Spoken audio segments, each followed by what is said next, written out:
नमस्कार, स्वागत है आप सभी का नेशन टीवी में और मैं हूं आपके साथ सोनाली।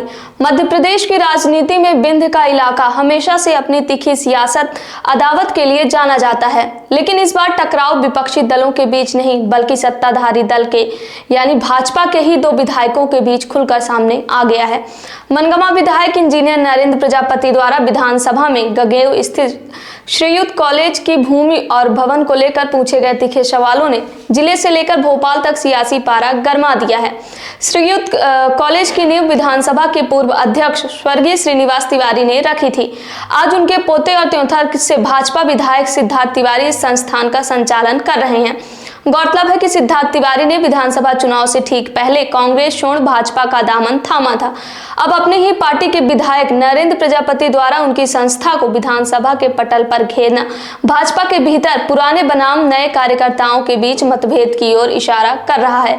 इंजीनियर नरेंद्र प्रजापति ने राजस्व मंत्रालय के माध्यम से जो सवाल पूछे हैं वे महज तकनीकी नहीं बल्कि गहरी राजनीतिक मंशा दर्शाते हैं। उन्होंने पूछा है कि कॉलेज का खसरा नंबर और रकबा क्या है, क्या निर्माण निजी भूमि पर है या सरकारी जमीन का अतिक्रमण हुआ है, कॉलेज परिसर का वास्तविक क्षेत्रफल कितना है और सबसे महत्वपूर्ण यदि निर्माण शासकीय भूमि पर है तो क्या सरकार इस कॉलेज को अधिग्रहित करने की योजना रखती है।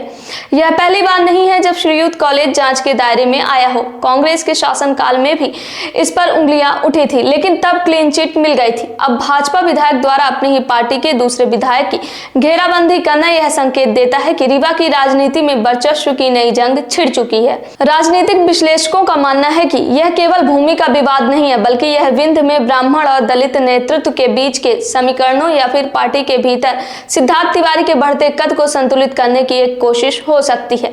इस मामले ने भाजपा के जिला संगठन और शीर्ष नेतृत्व को असमंजस में डाल दिया है। एक तरफ सबका साथ सबका विकास एक का नारा है तो दूसरी ओर अपनों के ही बीच अविश्वास की यह लकीर। यदि विधानसभा में जवाब के दौरान कोई भी प्रतिकूल जानकारी सामने आती है तो यह सिद्धार्थ तिवारी के लिए असहज स्थिति पैदा कर सकता है।